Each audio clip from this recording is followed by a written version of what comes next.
அனுர அரசாங்கத்திற்கு மஹிந்தவின் சாட்டியடி பதில். ரணிலின் பாரிய குற்ற செயலை மறைக்கும் அரசியல்வாதி, அமைச்சர் அம்பலப்படுத்திய ரகசியங்கள். மர்மங்கள் நிறைந்த மனம்பீரியின் தொலைபேசி, வெளியாக உள்ள ரகசியங்கள். உயரப்போகும் மின்சார கட்டணம், வெளியான முக்கிய தகவல்.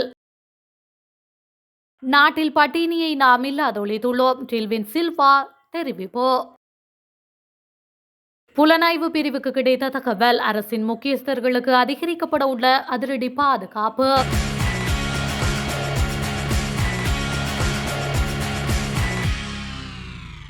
இந்த அரசாங்கம் ஒரு கையாளாகாத அரசாங்கம் என முன்னாள் ஜனாதிபதி மஹிந்த ராஜபக்ஷ தெரிவித்துள்ளார்.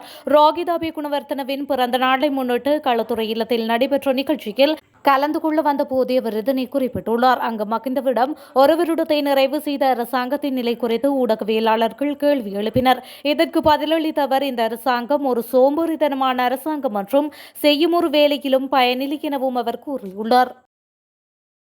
முன்னாள் ஜனாதிபதி ரணில் விக்ரமசிங்க மீது மத்திய வங்கியை கொள்ளையடித்தது தொடர்பான பாரிய குற்றச்சாட்டு இருப்பதாகவும், அதை பற்றி தெரிந்தாலும் சஜித் எதுவும் கூறமாட்டார் என போக்குவரத்து, நெடுஞ்சாலைகள் அபிவிருத்தி, துறைமுகம் மற்றும் சிவில் விமான சேவைகள் அமைச்சர் பிமல் ரத்நாயக்க தெரிவித்துள்ளார். பேருந்து நிலைய அபிவிருத்தி தொடர்பான நிகழ்வொன்றில் கலந்து கொண்டு கருத்து தெரிவிக்கும் போதே அவர் மேற்கண்டவாறு தெரிவித்துள்ளார். இதேவேளை நாடாளுமன்ற உறுப்பினர் நாமல் ராஜபக்ஷ ஐஸ்லாந்தில் தான் ஜனாதிபதியாக போவதாகவும் அமைச்சர் கூறியுள்ளார். இது தொடர்பில் அவர் மேலும் கூறுகையில், நாமல் ராஜபக்ஷ ஜனாதிபதியாக போவதாக இப்போது பேச ஆரம்பித்து விட்டார்கள். நான் அவர் அங்கே ஜனாதிபதியாக போகின்றார் என்று யோசித்த போது தெரிய வந்தது. அவர் ஐஸ்லாந்தில் தான் ஜனாதிபதியாக போகின்றார். மக்கள் யாரும் இனிமேல் ராஜபக்ஷர்கள் கையில் அதிகாரத்தை கொடுக்க மாட்டார்கள். மக்கள் யாரும் பைத்தியக்காரர்கள் இல்லை. இந்த ஆட்சியை கவிழ்க்க போவதாக சொல்கின்றார்கள். இந்த அனுர அரசாங்கத்தை கவிழ்க்க அதைவிட ஒரு நல்ல ஆட்சி வர வேண்டும் என அவர் மேலும் கூறியுள்ளார். விஐபிக்களுக்கான பாதுகாப்பை அதிகரிப்பது குறித்து சிறப்பு அறிக்கையை தயாரிக்க பாதுகாப்பு அமைச்சகத்திற்கு அறிவுறுத்தப்பட்டுள்ளது. அரசு புலனாய்வு பிரிவுக்கு கிடைத்த தகவல்களின்படி தற்போதைய அரசாங்கத்தின் எம்பிக்கள் மற்றும் அமைச்சர்கள் விஐபிக்கள் உட்பட அவர்களின் பாதுகாப்பை அதிகரிக்க வேண்டும் என்று பரிந்துரைக்கப்பட்டுள்ளது. அதன்படி யாருக்கு பாதுகாப்பு அதிகரிக்கப்படும், அது எவ்வாறு செய்யப்பட வேண்டும் என்பது குறித்து தற்பொழுது அறிக்கை கூறப்பட்டுள்ளதாக தெரிவிக்கப்படுகின்றது. இதற்கிடையில் இதுபோன்ற பாதுகாப்பு அதிகரிப்பு தொடர்பாக இதுவரை எந்த கோரிக்கைகளும் வரவில்லை என்றும், அத்தகைய கோரிக்கைகள் பெறப்பட்டால் அவை பரிசீலிக்கப்படும் என்றும் பாதுகாப்பு துணை அமைச்சர் அருண் ஜெயசேகர தெரிவித்துள்ளார். ஜேவிபியின் பொதுச் செயலாளர் டில்வின் சில்வா தனது மற்றும் கட்சியின் சொத்துக்கள் குறித்து கருத்து வெளியிட்டுள்ளார். அண்மையில் தென்னிலங்கை செய்தித்தாள் ஒன்றுக்கு வழங்கிய தனிப்பட்ட செவ்வியில் அவர் அவற்றை வெளிப்படுத்தியுள்ளார். அத்துடன் கட்சியின் தலைமையகமான பெலவதி அலுவலகம் அவரது தனிப்பட்ட சொத்து அல்ல எனவும் அவர் மேலும் தெளிவுபடுத்தியுள்ளார். கட்சிக்கு சொந்தமான வாகனங்கள், நிலங்கள் மற்றும் பிற சொத்துக்கள் கூட பொதுச் செயலாளர் பதவியின் பெயரில் பதிவு செய்யப்பட்டுள்ளன என்றும், நாளை வேறு யாராவது பொதுச் செயலாளராக வந்தால் அந்த பொறுப்பு அவருக்கு மாற்றப்படும் என்றும் டில்வின் சில்வா சுட்டிக்காட்டியுள்ளார். சமீபத்தில் போதைப்பொருள் குற்றச்சாட்டில் கைது செய்யப்பட்ட மொட்டு கட்சியின் அரசியல் பிரமுகரான சம்பத் மெனம்பீரி விசாரணைகளில் போலீசாரை தவறாக வழிநடாத்துவதாக போதைப்பொருள் தடுப்பு பிரிவின் செய்தி தொடர்பாளர் தெரிவித்துள்ளார். பேருந்து திரைப்படங்களில் தான் உறங்குவதாகவும் அங்கு தனது கையடக்க தொலைபேசி தொலைந்து விட்டதாகவும் மெனம்பீரி விசாரணையின் போது கூறியுள்ளார். இதன்படி புறக்கோட்டை பேருந்து நிலையத்தில் இரவில் அவர் உறங்கினாரா என்பதை கண்டறிய போலீசார் சிசிடிவி கேமராக்களை சோதனை செய்து வருகின்றனர். எனினும் மெனம்பீரியின் கையடக்க தொலைபேசி கண்டுபிடிக்கப்பட்டால் பலர் தொடர்பான ரகசிய தகவல்கள் வெளிவரும் என்பதாலேயே அவர் இவ்வாறு கூறுவதாக போதைப்பொருள் தடுப்பு பிரிவு தெரிவித்துள்ளது.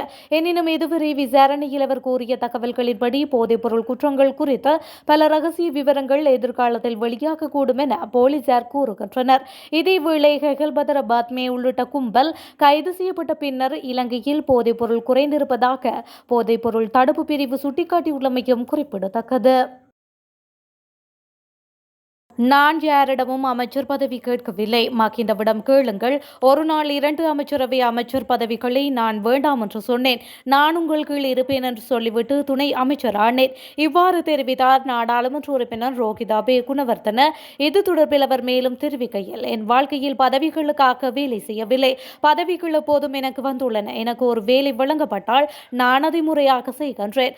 நாமல் ராஜபக்ஷவின் எதிர்காலத்தை கட்டியெழுப்ப அனைவரையும் ஒன்றிணைக்க விரும்புவதாகவும் வெளியேறிய அனைவரையும் மீண்டும் ஒன்றிணைக்க விரும்புவதாகவும் அவர் குறிப்பிட்டுள்ளார். நான் பெரமுனவை விட்டு வெளியேறவில்லை. பெரமுனவில் உள்ள மக்கள் என்னை விட்டு வெளியேறவில்லை. நாமல் ராஜபக்ஷவின் எதிர்காலத்தை கட்டியெழுப்ப இந்த அனைவரையும் ஒன்று சேர்க்க விரும்புகின்றேன். இந்த இடதுசாரிகள் அனைவரும் ஒன்று சேர வேண்டும் என்று அவர் குறிப்பிட்டுள்ளார். இதேவேளை முன்னாள் ஜனாதிபதி மஹிந்த ராஜபக்ஷ இன்று பயாகலவில் உள்ள நாடாளுமன்ற உறுப்பினர் ரோஹித அபேகுணவர்தனவின் இல்லத்திற்கு வருகை தந்து பிறந்தநாள் வாழ்த்துக்களை தெரிவித்திருந்தார். முகநூல் பதிவில் முன்னாள் ஜனாதிபதியை பார்க்க பல ஆதரவாளர்களும் கூடியிருந்ததாகவும் நிகழ்வின் நேரடி காணொலியில் அவரது இல்லத்தில் மக்கள் கூட்டம் நிரம்பி வழிவதை காட்டியதாகவும் அபேகுணவர்தன மேலும் கூறியுள்ளார். கொழும்பில் ஒரு வீட்டை வாடகைக்கு எடுக்கும் முயற்சிகளை தான் முன்னெடுத்த போது ஜேவிபி சார்ந்த ஊடக மிரட்டல்களால் அவை தடைப்பட்டதாக முன்னாள் ஜனாதிபதி சந்திரிகா பண்டாரநாயக்க குமாரதுங்க தெரிவித்துள்ளார். தற்பொழுது கொழும்பில் இல்லம் ஒன்றை பெற்றுள்ள நிலையில் அதன் திருத்த பணிகளை முன்னெடுக்கப்படுவதுடன் தனக்கு மருத்துவ சிகிச்சை பெற வேண்டியுள்ளதால் தற்போதைய அரசு இல்லத்தில் தங்குவதற்கு 2 மாத கால அவகாசம் கோரியிருப்பதாகவும் அவர் மேலும் குறிப்பிட்டுள்ளார். ஜனாதிபதிகளுக்கான சலுகைகளை நீக்கும் புதிய சட்டம் நிறைவேற்றப்பட்டமை உட்பட சமகால நிலைமைகள் சம்பந்தமாக ஆங்கில ஊடகம் ஒன்றுக்கு கருத்து தெரிவிக்கும் போதே அவர் இவ்வாறு குறிப்பிட்டுள்ளார். முன்னாள் ஜனாதிபதி ரணில் விக்ரமசிங்க மீது மத்திய வங்கியை கொள்ளையடித்தது தொடர்பான பாரிய குற்றச்சாட்டு இருப்பதாகவும் அதை பற்றி தெரிந்தாலும் சஜித் எதுவும் கூறமாட்டார் என போக்குவரத்து நெடுஞ்சாலைகள் அபிவிருத்தி துறைமுகம் மற்றும் சிவில் விமான சேவைகள் அமைச்சர் பிமல் ரத்நாயக்க தெரிவித்துள்ளார். பேருந்து நிலைய அபிவிருத்தி தொடர்பான நிகழ்வொன்றில் கலந்து கொண்டு கருத்து தெரிவிக்கும் போதே அவர் மேற்கண்டவாறு தெரிவித்துள்ளார். இதேவேளை நாடாளுமன்ற உறுப்பினர் நாமல் ராஜபக்ஷ ஐஸ்லாந்தில் தான் ஜனாதிபதியாக போவதாகவும் அமைச்சர் கூறியுள்ளார். இது தொடர்பில் அவர் மேலும் கூறுகையில் நாமல் ராஜபக்ஷ ஜனாதிபதியாக போவதாக இப்போது பேச ஆரம்பித்து விட்டார்கள். நான் அவர் அங்கே ஜனாதிபதியாக போகின்றார் என்று யோசித்த போது தெரிய வந்தது. அவர் ஐஸ்லாந்தில் தான் ஜனாதிபதியாக போகின்றார். மக்கள் யாரும் இனிமேல் ராஜபக்ஷர்கள் கையில் அதிகாரத்தை கொடுக்க மாட்டார்கள். மக்கள் யாரும் பைத்தியக்காரர்கள் இல்லை. இந்த ஆட்சியை கவிழ்க்க போவதாக சொல்கின்றார்கள். இந்த அனுர் அரசாங்கத்தை கவிழ்க்க அதைவிட ஒரு நல்ல ஆட்சி வர வேண்டும் என அவர் மேலும் கூறியுள்ளார். எதிர்வரும் அக்டோபர் முதல் டிசம்பர் மாத காலப்பகுதிக்குள் மின்சார கட்டணம் உயரலாம் என தெரிவிக்கப்பட்டுள்ளது.